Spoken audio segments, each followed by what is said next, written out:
Hello, and welcome to Red Rock Relationships, a podcast about communication. Let's unpack the relationships that we encounter in our daily lives and learn about what makes them tick. And now your host for Red Rock Relationships, Dr. James B. Stein. I think we may need to get a new introduction because we are here to close out 5 seasons of Triple R, and it just feels like we need, it feels like we need a new vibe. We'll get to that a little bit later, but before we do, it's time to have our final episode of season 5, and we've been talking about health, we've been talking about the body, and of course, we've been talking about relationships. And so to help me close things out, making her first appearance on the show since earning her doctoral degree, welcoming back Dr. Callie Graham. Thank you for coming back, Callie. Thank you. Thank you so much for having me. It's weird still to hear Dr. Callie Graham, but you know what? I'll take it. Yeah, as you should, and you should flaunt it because you earned it. And unless you do something egregiously awful with your data collections moving forward, you will always have that title. So they can't take that away from you. We were fortunate enough to bump into each other at the National Communication Association conference just last month. And I said, remember when you said you'd be on the pod? And you said, oh, yeah, that's right. So it's good to have you here. I'm excited about it. Yes, it should be fun. Always a good time. So last time you were here, it was quite some time ago, actually, now that I think about it. Last time you were here, we talked about toxic relationships, which is obviously your area of focus, your area of expertise. But today we're here to talk about the opposite. We're here to talk about healthy relationships. And on Monday, I actually gave a brief interview with St. George News. And one of the questions posed to me was, well, what even is a healthy relationship? And I found myself almost unable to answer that question. And so I think I want to clear that up a little bit to start things off. So maybe instead of trying to offer like one big comprehensive definition of what it means to be in a healthy relationship, what are some qualities maybe that you might expect or look for in a healthy, quote unquote, relationship? Right, because what is healthy for one person may not be healthy for another. Yes. So speaking in general terms, I would say an element for healthy relationships, especially healthy romantic relationships or voluntary relationships, is balance. It's a balance of give and take and receive, not just give, and someone take, but a mutual giving and taking and having all of the good stuff. And pretty even keel, so you don't have these drastic highs and these plummeting lows, and it's, for the most part, it's pretty stable, and it's not tumultuous in nature. I would say, in my opinion, one of the most important qualities for a healthy relationship is listening. And it's important to note it is listening to understand. It's not listening to refute. It's listening to understand the other person's perspective and then take that and make a change. So to me, it's about balance, helping one another and seeking to understand one another and moving forward from that point. Yeah, I think you bring up a really important point about like the mutual give and take. Obviously, as a theorist, it brings me straight to equity theory. But for those who are not like walking almanacs of communication theory, basically the idea is like everybody has this like kind of implicit rewards cost ratio, right? That's floating around in their head. For all of their relationships. And when it falls out of whack, we start to reconsider the relationship. And of course, we must also be aware that whoever else is in the relationship with us has a similar process, right? And so if we look at our rewards and costs versus another person's rewards and costs, and those two things line up, that might traditionally, in most relationships, right, resemble good health. And I really think you make a good point about like not having the super high highs and the super low lows, kind of staying in a more even space there. So I think that those are really applicable to most relationships because, to your first point, what is healthy for one person is not healthy for another. I think that's a Hmm. super important caveat for sure. Yes. I'm always about context. Always about context. So, Yes, it reminds me of in my classes when students write papers that involve the love languages, and I'm like, oh, mm, well, those are fun, right? We're having fun, but let's remember that there's no mhm. empirical data that support the love languages, and as a result, if you end your relationship because your love language was touch and theirs was words of affirmation, that's probably not something that you should be making relationship decisions on. And the same goes for, oh, my relationship doesn't resemble a healthy relationship as I've seen portrayed, I don't know, in the media, right? And so just because Yeah, it doesn't which look we like just that, don't. Ugh, mhm. just don't. The media is not the place to go to look for healthy relationships. Oh, There are a couple, but no, we're gonna get to healthy relationships in the media next season. But okay, for now, let's let's move yeah. on. The theme of this season was health and the body, of course, mediated by relationships. Do you Hmm. think that there might be any ways in which having a healthy relationship, now that we kind of understand that the definition is subjective, if we consider our relationship to be healthy, are there any ways in which that can improve our bodily or mental health? Oh, 100%. So one thing I like to tell my students is that humans require touch. Mm, Haptics is important to our development. If babies are not held and they don't have skin to skin contact, like they do not thrive. they And it die. They causes, if die. they survive, yes, they die. And if they survive, they have lifelong problems developing any sort of social relationships. Mm. So we know that human touch is important intrinsically to how people human. That's now a verb.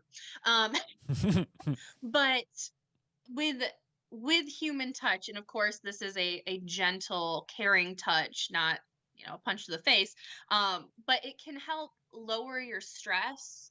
It can help lower anxiety levels. If you have someone who is willing to listen, Mm. um, even just articulating your thoughts can help decrease the stress that you're under, whether it is physiological or psychological. Nice. Yeah, I like the blending there, right? But they all kind of overlap. Um, Yes.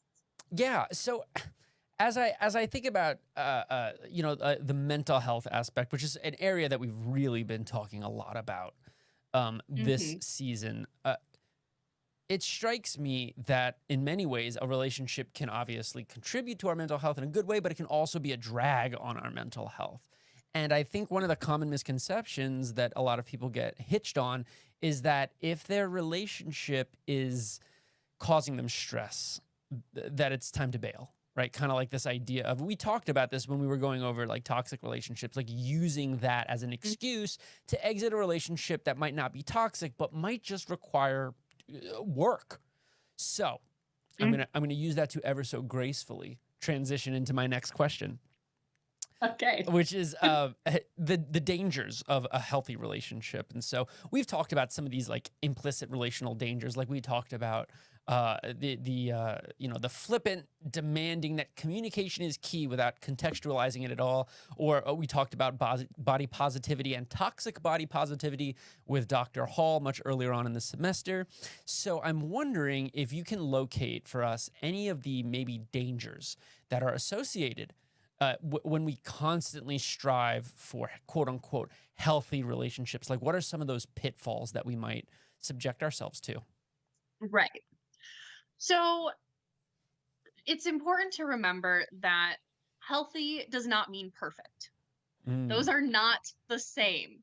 Um, just like with exercise, if you want to be healthy, do your cardio, do your weights, but you don't want to overdo it, or it's too much stress on your body and it can cause problems. mm, So if you are constantly striving for this like excessive level of health for your relationship, it's not going to happen and it's going to put stress on the relationship. So it's important to have realistic expectations. It's not always going to be sunshine and rainbows, and you're going to have, some times where it's a lot of work and effort. Um, but just because it takes effort doesn't mean it's unhealthy. Um, so I think monitoring your expectations, certainly do not look at the media, because that just don't. But that's my advice there. Um, but we can't have a 100% healthy relationship all the time. You're going to have days where you personally are down. You're having a rough day and you may not respond the best to your partner. Um, and vice versa. So you have to have empathy and understanding and recognize that just because someone did something once that wasn't awesome, don't immediately bail, depending on what that one thing was, but Right, more yeah, details later. right. Uh um but if it's not something that's terribly severe, um that doesn't mean the relationship's unhealthy. It just had a hiccup, Mm. and it's something to work through, as opposed to being like, done, I'm done, I'm Mm. not doing that. Yeah. Yeah. No, that's a really good point. You know what that makes me think about? Have you watched White Lotus? Someone just asked me that. No, what is this about? Okay, so White Lotus is a show on HBO Max about a chain of super luxury hotels. So season 1 takes place in, I don't know, like Cancun or something. Season 2 takes place in Italy. I just started season 2. I'm way behind it with my girlfriend, who is like demanding that I watch it so that she doesn't spoil it for me while simultaneously wanting to talk about it. Anyway, um, the show revolves around a number of like colliding stories, but in season 2 there's this one couple who it's like, picture like the most privileged couple, like they're just wealthy and pretty and like infuriating in that way, right? So Yeah. the reason the reason I bring that up is because they are like the prime example of this like fictitious idea of like, oh, my relationship is healthy simply because I repeat that it is over and over and over again, and it's exhausting to watch them exist. Like, they say things like you would expect in a toxic relationship, like, oh, we never fight. You know what I mean? Like those kinds of Yeah. like, oh, well, we've never had an argument, therefore our relationship is perfect. And like they present this Yeah. super perfect relationship. Now I'm only 2 episodes in. I have a feeling that they are going to implode, and I'm very much looking forward to Yes. it. But I think it's a really good example of what you were just talking about, in so much as like these dangers that are associated with like, I must have a healthy relationship, and therefore I'm gonna manifest it. And if it's not absolutely perfect, I'm bailing. So I imagine someone's gonna do Yeah. something ever so slightly wrong. And then also, and just as a Right. side note, Jennifer Coolidge is in the show, and she is just such a treat. Like, what a gift to watch her act. She's tremendous. I really recommend the show. Might talk about them I'm next gonna have to season. watch it. Someone else asked me, and I was like, I've not heard of this. It's So really good. twice in a week, that means I need to do it. It's really good. Yeah, That's my season 1 was tremendous. So it's like, we're just gonna put a bow on this before we move on. It's the opposite of a whodunit. So somebody dies, and then you're trying to figure out who dies across the season. Yeah, Oh, yeah, interesting. it's a good Okay, take. Yeah, yeah. okay. All right. So anyway, speaking of that terrible couple, one of the big things that they do, again, I'm a nice little transition here. One of the big things that that terrible couple does is this like overt presentation of the health of their relationship. And I think that like the Western standards of relational success really demand that we provide evidence, right? Or proof. Like, prove that your relationship is good. And so, combined with what we know about some of the more toxic elements of social media writ large, are there any risks that present themselves as we try our best to demonstrate that we're having a healthy relationship, as opposed, for example, to actually experiencing one? Yes. Um, that's exactly it, right? Because we know social media is a portrayal Mm-hmm. of an instant in time. It is not representative of the entirety of something. So I mean, research indicates that couples who post excessively on social media are actually having relationship issues. Mm-hmm. So yeah, keep an eye out for that. Um, but it's obviously we know the dangers of social media. Um, but if you are trying to pose something, and get the angle just right and the lighting and the camera, it detracts from your lived experience. And you want the world to know that you are in a healthy relationship. You don't Mm-hmm. want them to think that it's horribly abusive. And so you may post sweet things like, oh, look at what my partner did. They brought me coffee when I was blah, blah, blah, blah, whatever. And that's totally fine, Mm-hmm. but it's not an everyday, my partner's amazing. Everything they do is wonderful. Oh my gosh, they wiped their butt today. I'm so proud of them. Like that is that's too much. So again, it kind of comes back to balance. Mm-hmm. Um, because we know that we tend to disclose negative relational events to our social network in general as opposed to more positive ones. Mm-hmm. So I do see social media as a way to be like, oh, hey, see, I don't just complain about my partner. Uh, there are nice things too. But it comes back to the balance and just living in the moment and not the younger generations in particular um, are very concerned with image management. That is the world that they were brought up in. They are not a person, they are an image, they are a brand. Mm-hmm. And when their relationship does not fit the image or the brand, it can cause problems. So I think reframing, like, oh, that wasn't the best picture, but it's us laughing and joking and having fun. Instead of trying to be like, we must work the angles Mm-hmm. at all times. Um, but that's my take. I try to not post a bunch when I'm in a relationship on social media, because I like to just have that with me and my partner. Mm. But bigger events, I would probably share. Yeah, and then like I have a couple of thoughts here, but like what I really think about is like if you're gonna post all of these like grandiose like dedications to your partner, what happens when that relationship ends? Now you're gonna what? You're gonna go all through your Instagram and clear all your posts, and like that in itself is a very public acknowledgement of a breakup. Um, Yeah. Whereas like I'm like you, I'm sparing in my posts, and like I still have posts up from previous relationships where like Yeah. where like it was like a hashtag Woman Crush Wednesday or something like that, and like it's from like 5 years ago, right? And I don't think Right. anyone's scrolling back to see it, but like I felt like removing that was removing a part of my life, like a chapter of my Yeah. life. And so I feel like if I had posted like 30, 40, 50 of those though, they would have needed to come down because otherwise it would have looked like I was obsessing over my ex. So I think you make a really Yeah. good point there. And then the other thought I have on that is, are you familiar with Be Real? No. What is Oh, so this? Be Real is an up and coming social media app. I downloaded it, got bored with it because all my friends are millennials, and this is a heavy Gen Z app. So Okay. I had like three people to do this with, but it's called Be Real, and what you do is it goes off for every single person in the world at the exact same time, and in that moment, you take a picture of whatever it is that you're doing, no matter what it is.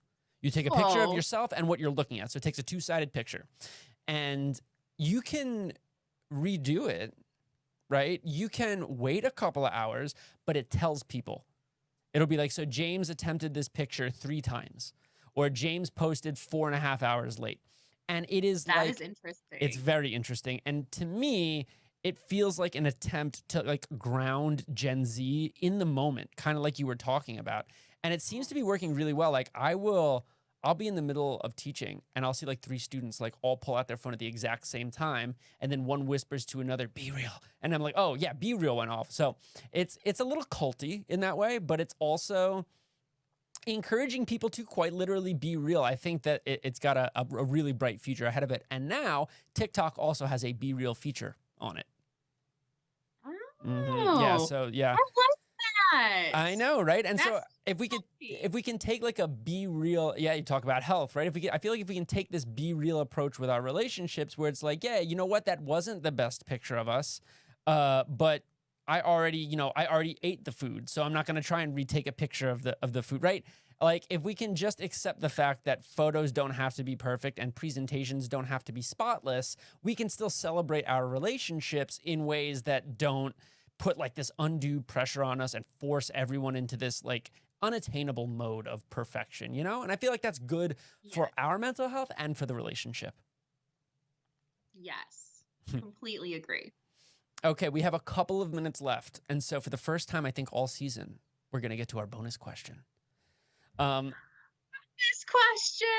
Yeah, and your bonus question is, of course, related to toxic relationships. And here it is. There's a lot of toxic relationships that don't exactly present themselves as such in the beginning, right? Like most of us, we kind of get tricked into it by no fault of our own. We get victimized, right?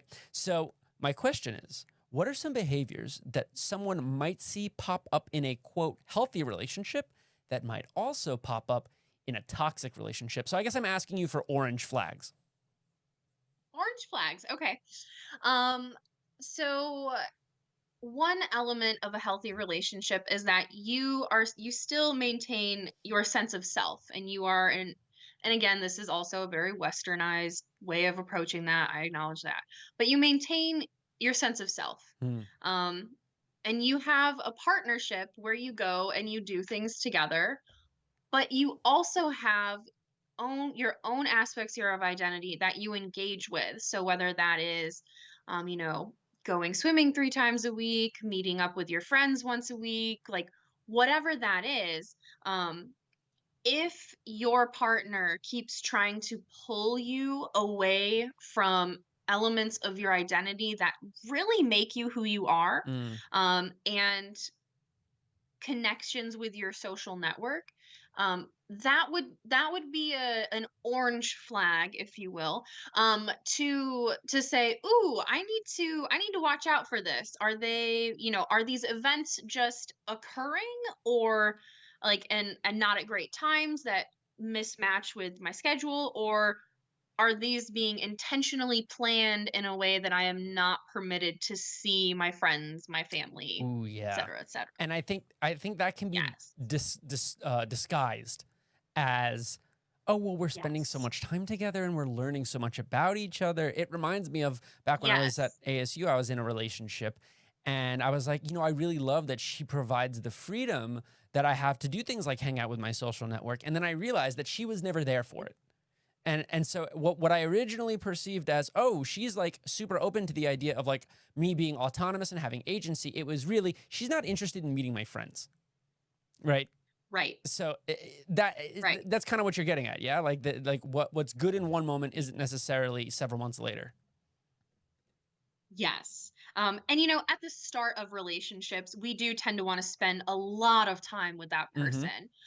So it's understandable that you may be seeing your social circle less than normal. But after the initial excitement of it all, it is important to make the effort to spend time with your friends, spend time with your family, have um, partner experiences with your social network and solo experiences with your social network. Mm-hmm. I mean, someone, they might really like your partner, but they just want some you time.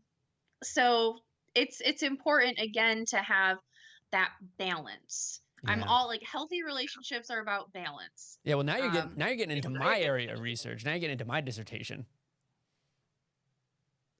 That's how it works here. That's what Oh, we do. we've been making some great transitions. And speaking of transitions, there's another one. It's time to transition into the end of season 5. Isn't that crazy? So I'll start. I'll start by thanking you, Callie. Thank you so much for joining the show again. Thank you. Thank you for having me. I love this show. Good to hear. Well, so thanks to you. Thanks to all the guests for the season. Thanks to, of course, our producer, Sean Denovan, for putting all this together and for doing the, turning my volume up there, making sure that he gets those The round of applause. Need to hear it, right? So we will be back next semester. I've got some big plans. We are going to be deviating away from theory and more toward practical application. Hashtag active learning, active life. But until then, I'm really looking forward to break. I hope you enjoy yours, Callie. I hope everybody does. See you next time. You've been listening to Red Rock Relationships, a podcast about communication. Thank you so much for giving us some of your time. If you'd like to be on the show or have questions for us, please send us an email to redrockrelationships@gmail.com. You can also find us on Facebook, Instagram, Twitter, Spotify, or wherever you listen to your podcasts. Just search Red Rock Relationships. Thank you again. And remember, it all begins with good communication. This has been a production from a podcast studio.